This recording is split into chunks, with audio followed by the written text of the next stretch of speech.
ನಮಸ್ಕಾರ ಸ್ನೇಹಿತರೆ Reserve Bank of India September 1ರಿಂದ ಸೇವಿಂಗ್ಸ್ ಅಕೌಂಟ್ ಕುರಿತಂತೆ ಹಲವು ಪ್ರಮುಖ ಬದಲಾವಣೆಗಳನ್ನು ಜಾರಿಗೆ ತಂದಿದೆ. ಈ ಬದಲಾವಣೆಗಳು ನಮ್ಮ ಪ್ರತಿಯೊಬ್ಬ ದಿನನಿತ್ಯದ ಬ್ಯಾಂಕಿಂಗ್ ಮೇಲೆ ನೇರವಾಗಿ ಪರಿಣಾಮ ಬೀರುತ್ತವೆ. ಆದ್ದರಿಂದ ಪ್ರತಿಯೊಬ್ಬರು ತಿಳಿದುಕೊಳ್ಳಲೇಬೇಕಾದ ಮಾಹಿತಿ ಇದು. ಆದ್ದರಿಂದ ವಿಡಿಯೋವನ್ನು ಪೂರ್ತಿಯಾಗಿ ನೋಡಿ. ಸ್ನೇಹಿತರೆ, ಇದುವರೆಗೆ ಹಲವಾರು ಬ್ಯಾಂಕ್ಗಳು ಸೇವಿಂಗ್ಸ್ ಅಕೌಂಟ್ನಲ್ಲಿ ನಿರ್ದಿಷ್ಟ ಪ್ರಮಾಣದ ಮಿನಿಮಮ್ ಬ್ಯಾಲೆನ್ಸ್ ಇಡುವಂತೆ ಒತ್ತಾಯ ಮಾಡುತ್ತಿದ್ದವು. ಆದರೆ RBI ಈಗ ಹೊಸ ನಿಯಮದಲ್ಲಿ ಗ್ರಾಹಕರ ಮೇಲಿನ ಬಾಧ್ಯತೆ ಕಡಿಮೆ ಆಗುವಂತೆ ಕ್ರಮ ಕೈಗೊಂಡಿದ್ದು, ನೀವು ಯಾವ ಬ್ಯಾಂಕಿನಲ್ಲಿ ಖಾತೆ ಹೊಂದಿದ್ದೀರೋ ಅದರ ಪ್ರಕಾರ ಹೊಸ ಮಿನಿಮಮ್ ಬ್ಯಾಲೆನ್ಸ್ ಮೊತ್ತ ಬದಲಾಗಿರುತ್ತದೆ. ಮಿನಿಮಮ್ ಬ್ಯಾಲೆನ್ಸ್ ಇಡದಿದ್ದರೆ ವಿಧಿಸಲಾಗದ ದಂಡ ಮೇಲೂ ಬದಲಾವಣೆ ಮಾಡಲಾಗಿದೆ. ಇನ್ನು ಎರಡನೇ ನಿಯಮ, ಇದುವರೆಗೆ ATM ಮೂಲಕ ಒಂದು ತಿಂಗಳಿಗೆ ನಿರ್ದಿಷ್ಟ ಉಚಿತ ಟ್ರಾನ್ಸಾಕ್ಷನ್ ಅವಕಾಶ ಇತ್ತು.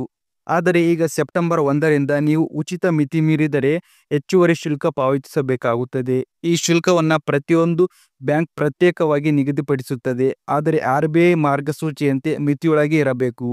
ಹಾಗಾಗಿ ಸ್ನೇಹಿತರೆ, ATM ಬಳಕೆ ಮಾಡುವಾಗ ಎಷ್ಟು ಬಾರಿ ಉಚಿತವಾಗಿ ಎಂಬುದನ್ನು ಗಮನಿಸಿ. ಇನ್ನು ಮೂರನೇ ನಿಯಮ, RBI ಈಗ ಎಲ್ಲ ಬ್ಯಾಂಕ್ಗಳಿಗೆ ಸ್ಪಷ್ಟ ಸೂಚನೆ ನೀಡಿದೆ. ಸೇವಿಂಗ್ ಅಕೌಂಟ್ನಲ್ಲಿ ವಿಧಿಸುವ ಸರ್ವಿಸ್ ಚಾರ್ಜ್, MS ಅಲರ್ಟ್ ಶುಲ್ಕ, ಡೆಬಿಟ್ ಕಾರ್ಡ್ ಮೇಂಟೆನೆನ್ಸ್ ಶುಲ್ಕ ಮತ್ತು ಇಂಟರ್ನೆಟ್ ಬ್ಯಾಂಕಿಂಗ್ ಸರ್ವಿಸ್ ಶುಲ್ಕ ಇವೆಲ್ಲವನ್ನು ಗ್ರಾಹಕರಿಗೆ ಮುಂಚಿತವಾಗಿ ತಿಳಿಸಬೇಕು. ಇನ್ನು ನಾಲ್ಕನೇ ನಿಯಮ, ಗ್ರಾಹಕರ ಹಿತಾಸಕ್ತಿ. ಈ ಹೊಸ ನಿಯಮಗಳು ಮುಖ್ಯ ಉದ್ದೇಶ ಗ್ರಾಹಕರ ಮೇಲೆ ಅನಗತ್ಯ ಬಾಧ್ಯತೆ ಬಾರದಂತೆ ನೋಡಿಕೊಳ್ಳುವುದು.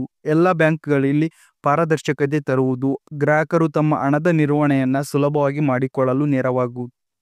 ಆದ್ದರಿಂದ ಸ್ನೇಹಿತರೆ, ಸೆಪ್ಟೆಂಬರ್ 1ರಿಂದ ಜಾರಿಯಾದ ಈ ಹೊಸ ನಿಯಮಗಳು ನಮ್ಮ ಪ್ರತಿಯೊಬ್ಬ ಜೀವನಕ್ಕೂ ಸಂಬಂಧಪಟ್ಟಿದ್ದು. ಆದ್ದರಿಂದ ನೀವು ನಿಮ್ಮ ಬ್ಯಾಂಕಿನಿಂದ ಬಂದಿರುವ ಹೊಸ ನೋಟಿಫಿಕೇಶನ್ಗಳನ್ನು ಓದಿ ಯಾವ ನಿಯಮಗಳು ನಿಮ್ಮ ಖಾತೆಗೆ ಅನ್ವಯಿಸುತ್ತವೆ ಎಂಬುದನ್ನು ತಿಳಿದುಕೊಳ್ಳಿ. ಹಣಕಾಸು ಸಂಬಂಧಿಸಿದ ವಿಷಯಗಳಲ್ಲಿ ತಿಳುವಳಿಕೆ ಇರುವುದು ಮಾತ್ರವಲ್ಲ, ಅದನ್ನು ಸರಿಯಾಗಿ ಪಾಲಿಸುವುದು ಅಷ್ಟೇ ಮುಖ್ಯ.